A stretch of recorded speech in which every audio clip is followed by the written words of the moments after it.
I talk, you listen. Welcome to my one-man panel of madness.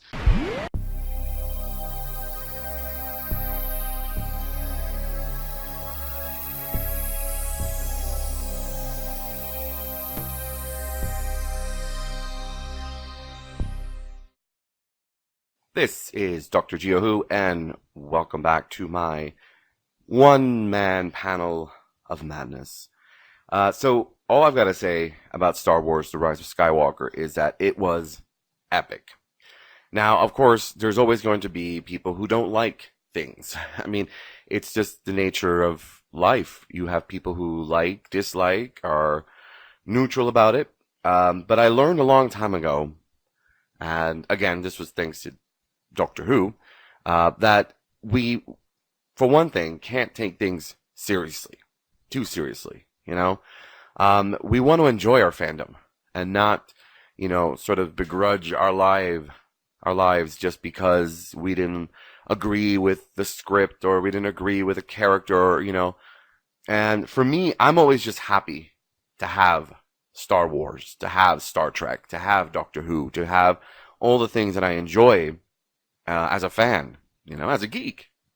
So I've no longer, got into this practice of nitpicking and saying, well, I don't like this, or I would have not done it this way. And, the truth is a lot of people out there, they fancy themselves screenwriters, producers, directors, and they think they know everything.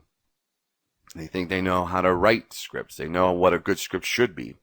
But in reality, a good script is based on the perceiver. It's how you perceive it, And the reason we know that is that some people loved, The Rise of Skywalker, and some people, of course, hated it.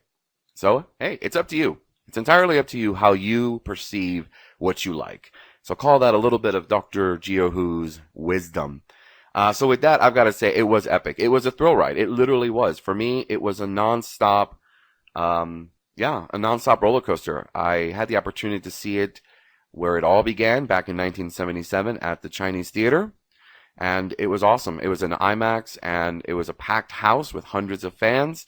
And from the very moment, when the title card of, a long time ago in a galaxy far, far away, people were just cheering, clapping, screaming.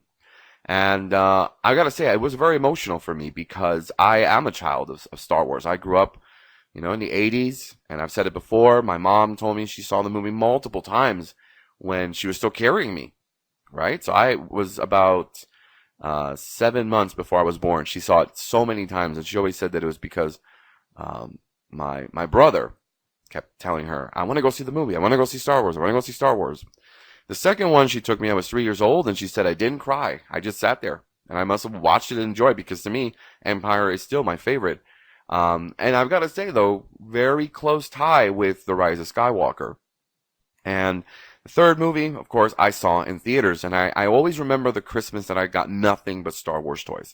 I still remember the 3 action figures I had were Chewie, Han Solo, and Darth Vader. So for me, it is kind of a close, an ending to sort of a 41-year journey that began before I was even born. And so I think that they did a really good job in wrapping up a lot of things. I know that from what I've read from some of the negative comments is essentially the twist and turn, and I'm not spoiling anything, so I'm not saying anything about what happened, but I think that it was a good twist, and I think that's what a movie should do. I agree with Rian Johnson when he says that, you really shouldn't be pandering to the fans to what they think they want, because what's the point in that? I think we should be challenged as fans, not just, hey, by the way, here's the ending you want. What's the point in that? I mean, if I want that, I'll just go watch a fan film where they do what they want to do. So it was a very exciting day for me. It was an awesome day trip to LA. Again, I live in the mountains, so I'm like 90 minutes by train. A little bit more than 90 minutes by train, but 90 minutes by car. So there's an awesome train you take, and it's a smooth ride all the way there. And of course, LA has one of the best metro systems, so it was cool to be able to go there. And on a side note, there's a really cool Hollywood Funko store. If you get a chance, check it out. It's got nothing but giant life-size Funkos that you can take pictures with, so it's really cool. So I've got to say that, yeah, to me, I went into this movie without any expectations. I only saw the teaser and the first trailer they dropped, which was the teaser and then the D23 trailer, and that's it. Because for whatever reason, Hollywood has gotten into this thing of giving you multiple trailers that just give you so much that it's like there's nothing special, really. So when you go see it, you're like, well, yeah, I saw that in the trailer. Well, yeah, or on top, or what's happened for me before is that I start to expect it. Like, oh, I saw that in the trailer. Where's this? And I'm waiting for it, and I don't like it. So I definitely am going to have to see this a few more times just because there's so much it happens so quickly, so fast. Some people complain about the pacing. I think the pacing was great. I think for Star Wars, it had its moments of fast kind of pace, and then it also had moments where, you had to stop and listen to what was going on. There were moments where my jaw dropped, and the whole theater, you could hear, just went silent, just dead. So it was, I really enjoyed it, and I would like to talk more about it, but not right now, since the movie is still fresh and out, and it'll probably be another week or two before a lot of people get to go see it, and I do not want to spoil it because I hate that. There are a lot of people out there who get off on spoiling things for people, and I consider that to be a form of negative karma. So what you're putting out there, you're going to get right back at some point in your life, so don't be a dick.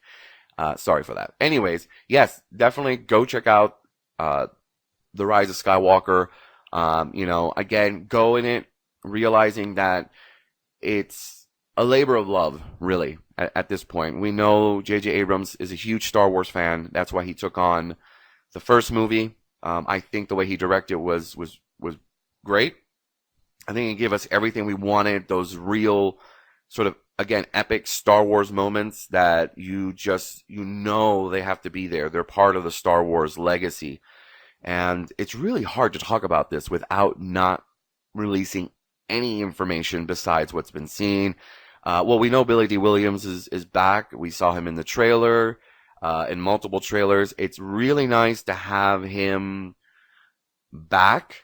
I think Landau Calrissian was one of those characters again that was really cool. I know I liked him when I was growing up. I was like, wait, who's this guy? He's kind of like, double agent almost, but he ended up being a really cool character. And C-3PO, and of course everybody is there. So, there's not much I can say because I know that if I keep talking, I'm going to spoil it for someone who may be watching this or listening to this, and I don't want to do that. So with that, I will say that please enjoy your holiday season. And from everybody here that helps produce Dr. Gio Who's sci-fi and horror ramblings, have a good holiday season, a happy new year, and we might come back with something before the end of the year. Who knows? Because we know that Doctor Who is coming back, so we're going to need to... It's funny, I just said Doctor Who, and I just heard the TARDIS lining, so I guess it's time for me to go. But I guess it'll be until next time.